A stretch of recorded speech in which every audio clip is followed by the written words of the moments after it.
Hello every one, എവർക്കും വിൻസ്പയറിൻ്റെ PYQ സീരീസിലേക്ക് സ്വാഗതം. ഇന്ന് നമ്മൾ HSST അതുപോലെ HSA പരീക്ഷകൾക്കൊക്കെ വളരെയധികം യൂസ്ഫുൾ ആയിട്ടുള്ള ടീച്ചിങ് ആപ്റ്റിറ്റ്യൂഡ് എന്ന ടോപ്പിക്കാണ് ഡിസ്കസ് ചെയ്യാൻ പോകുന്നത്. ഇതിനകം ഇതുമായിട്ട് ബന്ധപ്പെട്ട കുറച്ച് ക്വസ്റ്റ്യൻസ് ഒക്കെ നമ്മൾ ചെയ്തിട്ടുണ്ട്. ടീച്ചിങ് ആപ്റ്റിറ്റ്യൂഡുമായിട്ട് ബന്ധപ്പെട്ട് HSA പരീക്ഷയിലും HSST പരീക്ഷകളിലൊക്കെ ചോദിച്ചിട്ടുള്ള ചില വീഡിയോസ് ഞാൻ താഴെ അതിൻ്റെ ലിങ്ക് പ്രൊവൈഡ് ചെയ്യുന്നുണ്ട്. അത് കാണാത്ത ആളുകൾ അതുകൂടി കാണുക.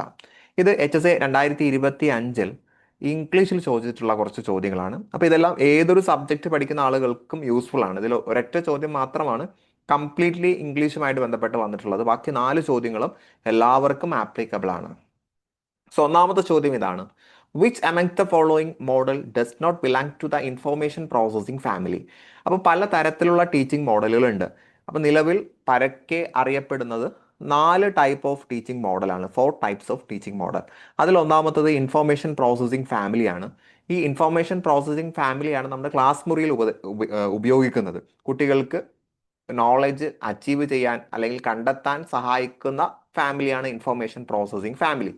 അപ്പോൾ ഇൻഫോർമേഷൻ പ്രോസസ്സിംഗ് ഫാമിലിയിൽ ഉൾപ്പെടുന്നതാണ് കോൺസെപ്റ്റ് അറ്റൈൻമെന്റ് മോഡൽ, ബ്രൂണറിന്റെ കോൺസെപ്റ്റ് അറ്റൈൻമെന്റ് മോഡൽ. അതുപോലെ advance organiser model David ഓസ്വെലിൻ്റെതാണ്.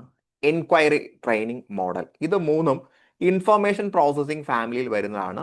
Direct instruction എന്തിൽ വരുന്നതല്ല, ഇൻഫോർമേഷൻ പ്രോസസ്സിംഗ് ഫാമിലിയിൽ വരുന്നതല്ല. സോ ഓപ്ഷൻ ബി ആണ് ആൻസർ. ഇനി നമുക്ക് പ്രധാനപ്പെട്ട ടീച്ചിങ് മോഡലുകളെ കുറിച്ച് ചോദിച്ചു കഴിഞ്ഞാൽ നിങ്ങൾ മനസ്സിലാക്കുക, 4 ടീച്ചിങ് മോഡലുകളുണ്ട്. ഒന്ന് ഇൻഫോർമേഷൻ പ്രോസസ്സിംഗ് മോഡൽ. ഒരു കുട്ടി പുതിയ അറിവ് എങ്ങനെയാണ് നിർമ്മിക്കുന്നത് അല്ലെങ്കിൽ അത് എങ്ങനെയാണ് അക്വയർ ചെയ്യുന്നത്, അതുമായിട്ട് ബന്ധപ്പെട്ട് നമ്മൾ നൽകുന്ന മോഡലാണ് information processing model. Social interaction മോഡലിൽ കുട്ടിക്ക് മറ്റുള്ളവരുമായി ഇൻട്രാക്ട് ചെയ്യുമ്പോൾ വികസിക്കേണ്ട കഴിവുകളെ വികസിപ്പിക്കുന്നതിന് വേണ്ടിയുള്ള മോഡലാണ് social interaction model. Personal model എന്ന് പറയുമ്പോൾ കുട്ടിയുടെ വ്യക്തിപരമായിട്ടുള്ള കഴിവുകൾ വികസിപ്പിക്കുന്ന മോഡലാണ്. ബിഹേവിയറൽ മോഡൽ കുട്ടിയുടെ സ്വഭാവത്തിലുള്ള പോസിറ്റീവും നെഗറ്റീവുമായിട്ടുള്ള കാര്യങ്ങൾ സ്ട്രെസ് ചെയ്തുകൊണ്ട് പോസിറ്റീവ് ഇമോഷൻസിനെ, ബിഹേവിയറിനെ പ്രൊമോട്ട് ചെയ്യുന്ന മോഡലാണ് ബിഹേവിയറൽ മോഡൽ. പക്ഷെ നമ്മൾ ക്ലാസ് മുറിയിൽ എപ്പോഴും ഫോക്കസ് ചെയ്യുന്നത് ഇൻഫോർമേഷൻ പ്രോസസ്സിംഗ് മോഡലാണ് എന്ന് മനസ്സിലാക്കുക. ക്ലിയർ? ദെൻ രണ്ടാമത്തെ ചോദ്യമാണ് NCF 2023 ബന്ധപ്പെട്ട ഒരു ചോദ്യം. Which among following are correct about preparatory stage as stated in NCF 2023? NCF 2023 ബന്ധപ്പെട്ട ശരിയായിട്ടുള്ള പ്രസ്താവന. അപ്പോൾ NCF 2023 നമ്മൾ കുട്ടികളുടെ സ്റ്റേജസിനെ എങ്ങനെ ഡിവൈഡ് ചെയ്ത് പറയാറുണ്ട്. അതിൽ രണ്ടാമത്തെ സ്റ്റേജ് ആണ് പ്രിപ്പറേറ്ററി സ്റ്റേജ്.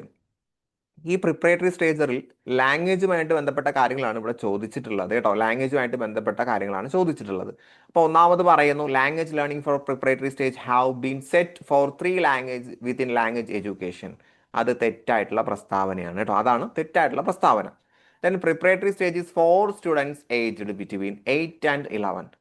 പ്രിപ്പറേറ്ററി സ്റ്റേജ് എന്ന് പറയുമ്പോൾ അത് 8 വയസ്സിനും 11 വയസ്സിനും ഇടയിലുള്ള കുട്ടികൾക്ക് വേണ്ടിയുള്ളതാണ്. അത് ശരിയാണ് അല്ലേ? ആ പ്രസ്താവന ശരിയാണ്. Then work and pre vocational skills are included as the part of the world around us curriculum. അപ്പോൾ the world around us curriculum എന്നതിൻ്റെ ഭാഗമായിട്ട് കുട്ടികൾക്ക് പ്രീ വൊക്കേഷണൽ സ്കില്ലും വർക്കും ഒക്കെ കൊടുക്കുന്നു. അതും ശരിയാണ്. ഒന്നാമത്തത് മാത്രമാണ് തെറ്റായിട്ടുള്ളത്. ക്ലിയർ? അപ്പോൾ ഇവിടെ പ്രായമാണ്, 8 മുതൽ 11 വയസ്സ് വരെയുള്ള കുട്ടികൾ പ്രിപ്പറേറ്ററി സ്റ്റേജിൽ വരുന്നു എന്ന് നമ്മൾ പറഞ്ഞു. അപ്പോൾ ഓരോ സ്റ്റേജും നമുക്ക് നോക്കാം. അപ്പോൾ ആദ്യമായിട്ട് നമ്മൾ മനസ്സിലാക്കേണ്ടത് പ്രിപ്പറേറ്ററി സ്റ്റേജ് രണ്ടാമത്തെ സ്റ്റേജ് ആണ് അല്ലേ? രണ്ടാമത്തെ സ്റ്റേജ് ആണ്. ഇനി ഇംഗ്ലീഷ് പഠിക്കുന്ന ആളുകളോട് പറയാനുള്ളത്, ആദ്യത്തെ പ്രസ്താവന തെറ്റാണെന്ന് പറഞ്ഞു. 2 ലാംഗ്വേജ് ആണ് നമ്മളിവിടെ കൊടുക്കുന്നത്, 3 ലാംഗ്വേജ് അല്ല.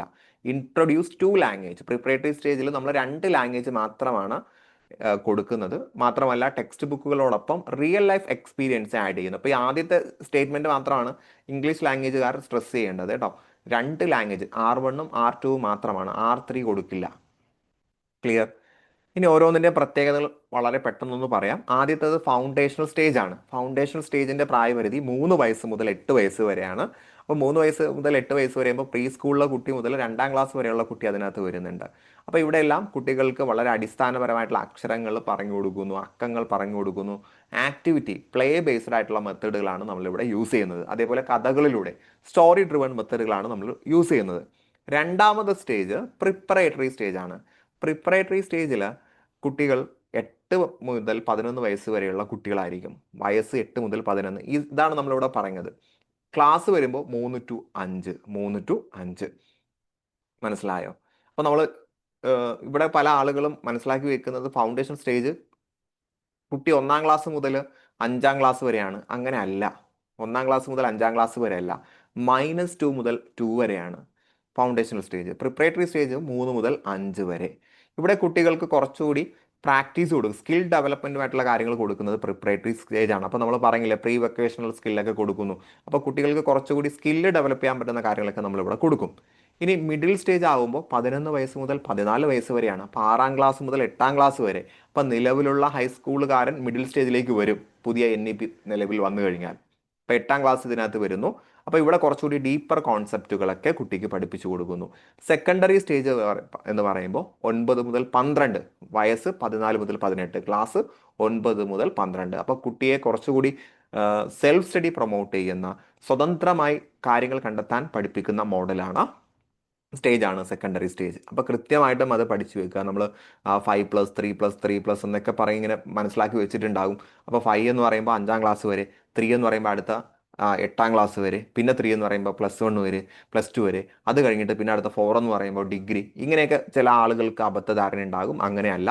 ഫൗണ്ടേഷണൽ സ്റ്റേജ് എന്ന് പറയുമ്പോൾ പ്രീ സ്കൂൾ മുതൽ 2-ാം ക്ലാസ് വരെ, പ്രിപ്പറേറ്ററി സ്റ്റേജ് എന്ന് പറയുമ്പോൾ 3-ാം ക്ലാസ് മുതൽ 5-ാം ക്ലാസ് വരെ, മിഡിൽ സ്റ്റേജ് 6-ാം ക്ലാസ് മുതൽ 8-ാം ക്ലാസ് വരെ, സെക്കൻഡറി സ്റ്റേജ് 9 മുതൽ 12 വരെ. ഇത് കൃത്യമായിട്ട് മനസ്സിലാക്കുക. ക്ലിയർ? അടുത്തൊരു ചോദ്യമാണ്, which among the following statements are correct about revised Bloom's taxonomy? Bloom's taxonomy നമുക്കറിയാം. ഈ ബ്ലൂംസ് ടാക്സോണമി ബെഞ്ചമിൻ ബ്ലൂം ആണ് ഇൻട്രൊഡ്യൂസ് ചെയ്തത്. അതിലെ കോഗ്നിറ്റീവ് ഡൊമൈൻ പിന്നീട് റിവൈസ് ചെയ്തു. അതാണ് റിവൈസ്ഡ് ബ്ലൂംസ് ടാക്സോണമി. അതിൽ എന്തൊക്കെ പറയുന്നു? ഒന്നാമത്തെ പ്രസ്താവന നമുക്ക് നോക്കാം. The different types and levels of knowledge in revised taxonomy. നമ്മുടെ റിവൈസ്ഡ് ടാക്സോണമിയിൽ പല തരത്തിലുള്ള ലെവൽസ് ഓഫ് നോളജ് ഉൾപ്പെട്ടിട്ടുണ്ട്. Factual knowledge, conceptual, procedure, metacognitive എല്ലാം ഉൾപ്പെട്ടിട്ടുണ്ട്. ശരിയാണ് കേട്ടോ. എല്ലാ തരത്തിലുള്ള നോളജും ലെവൽസും അവിടെ ഉൾപ്പെട്ടിട്ടുണ്ട്. അത് ശരിയാണ്. ദെൻ രണ്ടാമത്തെ പ്രസ്താവന, റിവൈസ് ചെയ്യുന്നത് 2001-ലാണോ? അതെ, 1-ലാണ്. ഇത് റിവൈസ് ചെയ്യുന്നത് ലോറിൻ ആൻഡേഴ്സണും ഡേവിഡ് ക്രാറ്റ്വോളും ചേർന്നാണ്. അതും ശരിയാണ്. ദെൻ മൂന്നാമത്തെ പ്രസ്താവന, റിവൈസ്ഡ് ടാക്സോണമിയിൽ remembering, understanding, applying, analysing, evaluating, creating, ഇങ്ങനെ 3 സ്റ്റെപ്സ് ആണ് ഉള്ളത്. അതും ശരിയാണ്. ഇവിടെ നിങ്ങൾ മനസ്സിലാക്കുക, കോഗ്നിറ്റീവ് ഡൊമൈനിൽ റിവൈസ്ഡ് അല്ലാത്ത, അഥവാ ബെഞ്ചമിൻ ബ്ലൂമിന്റെ ടാക്സോണമിയിൽ അനലൈസ് കഴിഞ്ഞിട്ട് ഒരു സിന്തസിസ് ആണ് വരുന്നത്. ഇവാലുവേറ്റ് ആണ് അവിടെ ലാസ്റ്റ് വരുന്നത്. പക്ഷേ ഇവിടെ അങ്ങനെയല്ല. സിന്തസിസ്, അനലൈസ് കഴിഞ്ഞിട്ട് സിന്തസിസ് ഒഴിവാക്കി, പകരം ഇവാലുവേഷൻ ശേഷം ഒരു ക്രിയേറ്റിംഗ് ആഡ് ചെയ്തു എന്ന് മനസ്സിലാക്കുക. ക്ലിയർ? ദെൻ അടുത്ത ചോദ്യം, which among the following is wrongly matched? താഴെ തന്നിരിക്കുന്നതിൽ തെറ്റായിട്ടുള്ള പ്രസ്താവന, തെറ്റായിട്ടുള്ള ഓപ്ഷൻ ഏതാണ്? Option A, stages of cognitive development, പിയാഷയുടെ തന്നെയാണ്. സോഷ്യോ കൾച്ചറൽ തിയറി വൈഗോട്സ്കിയുടെ തന്നെയാണ്. സോഷ്യൽ കൺസ്ട്രക്റ്റീവ്സ് ഒക്കെ വൈഗോട്സ്കി ആണ്. ഡിസ്കവറി ലേണിംഗ് ബ്രൂണർ ആണ് അല്ലേ? ഡിസ്കവറി ലേണിംഗ്, അതുപോലെ concept attainment model, spiral learning, അതൊക്കെ ബ്രൂണറിൻ്റെതാണ്. മൾട്ടിപ്പിൾ ഇന്റലിജൻസ് ഗാഗ്നയുടേതല്ല, അത് ഹൊവാർഡ് ഗാർഡനറിൻ്റെതാണ്. ഹെറാർക്കി ഓഫ് ലേണിംഗ് ആണ് ഗാഗ്നയുടേത്. സോ ഓപ്ഷൻ ഡി ആണ് തെറ്റ് കേട്ടോ. ഓപ്ഷൻ ഡി ആണ് തെറ്റ്. ദെൻ അവസാനത്തെ ചോദ്യം, which among the following statements are correct about micro teaching? Micro ടീച്ചിങ്ങുമായിട്ട് ബന്ധപ്പെട്ട ശരിയായിട്ടുള്ള പ്രസ്താവനകൾ ഏതൊക്കെ?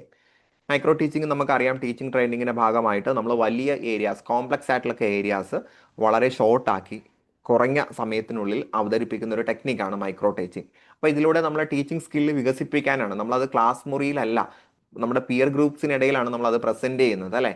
അപ്പോൾ ഒന്നാമത്തെ ഓപ്ഷൻ കറക്റ്റ് അല്ല. It is a teacher training technique, correct ആണ്. It is a method of classroom instruction അല്ല. ക്ലാസ് റൂം ഇൻസ്ട്രക്ഷൻ അല്ല, അത് നമ്മൾ മനസ്സിലാക്കുക അല്ലേ? മൈക്രോ ടീച്ചിങ് ഒരിക്കലും നമ്മളൊരു ക്ലാസ് മുറിയിലല്ല നടത്തുന്നത്. അത് നമ്മുടെ ടീച്ചിങ് ട്രെയിനിങ്ങിന്റെ ഭാഗമായിട്ട് നടത്തുന്നതാണ്. ദെൻ ഫീഡ്ബാക്ക് പെട്ടെന്ന് കിട്ടും. അതുകൊണ്ട് നമുക്ക് ഓരോ ലെസൺ കംപ്ലീറ്റ് ചെയ്യുമ്പോഴും അടുത്തത് എങ്ങനെ വികസിക്കണമെന്ന് നമുക്ക് മനസ്സിലാകും. അപ്പോൾ 1ഉം 3ഉം ശരിയാണ്, 2 തെറ്റാണ്. അപ്പോൾ 1ഉം 3ഉം ശരി. സോ ഓപ്ഷൻ ബി ആണ് ശരിയായിട്ടുള്ള പ്രസ്താവന. ക്ലിയർ? അപ്പോൾ ഇവിടെ നിങ്ങൾ മനസ്സിലാക്കുക, മൈക്രോ ടീച്ചിങ് പ്രപ്പോസ് ചെയ്തത്, അതിനെ ഇൻട്രൊഡ്യൂസ് ചെയ്തത് ഡ്വൈറ്റ് W. അലനും അദ്ദേഹത്തിന്റെ സഹപ്രവർത്തകരും ചേർന്നാണ്. സ്റ്റാൻഫോർഡ് യൂണിവേഴ്സിറ്റിയിലെ സഹപ്രവർത്തകരും ചേർന്നാണ്. 1963-ലാണ് ഇത് വികസിപ്പിച്ചിട്ടുള്ളത്. അപ്പോൾ ഫാദർ ഓഫ് മൈക്രോ ടീച്ചിങ് ആരാണെന്ന് ചോദിച്ചാൽ അലൻ ആണ് എന്ന് മനസ്സിലാക്കണം. ക്ലിയർ? സോഡിയസ് ഈ ഒരു സെഷൻ നിങ്ങൾക്ക് വളരെ അധികം യൂസ്ഫുൾ ആയിട്ടുണ്ടെന്ന് ഞാൻ കരുതുന്നു. ഇതുമായിട്ട് ബന്ധപ്പെട്ട് ഇനിയും നമുക്ക് സെഷൻസ് ചെയ്യാം. അപ്പം നന്നായിട്ട് നോക്കുക. നിങ്ങൾക്ക് എന്തെങ്കിലും ഇൻസ്ട്രക്ഷൻസും സജഷൻസ് ഒക്കെ ഉണ്ടെങ്കിൽ നിങ്ങൾക്ക് കമൻറ്റ് ചെയ്യാം. ഒന്നുകൂടി സ്ലോ ആക്കണോ അല്ലെങ്കിൽ ഒന്നുകൂടി ഫാസ്റ്റ് ആക്കണമെങ്കിൽ അതൊക്കെ നിങ്ങൾ കമൻറ്റ് ചെയ്യുക. എക്സ്പ്ലനേഷൻ ഇനിയും കൂട്ടണം അല്ലെങ്കിൽ കുറയ്ക്കണം, അതൊക്കെ നിങ്ങൾ കമൻറ്റ് ചെയ്യണം. നിങ്ങളുടെ കമൻറ്റ് അനുസരിച്ച് നമുക്ക് ക്ലാസ്സുകൾ വീണ്ടും കുറച്ച് മെച്ചപ്പെടുത്താം. സോഡിയസ് നന്നായിട്ട് പഠിക്കുക. നിങ്ങൾ ആഗ്രഹിക്കുന്ന സ്വപ്ന ജോലിയിലേക്ക് എത്രയും പെട്ടെന്ന് എത്തിപ്പെടാൻ കഴിയട്ടെ എന്ന് ആശംസിച്ചുകൊണ്ട് ഞാൻ നിർത്തുന്നു. Wish you good luck and good bye.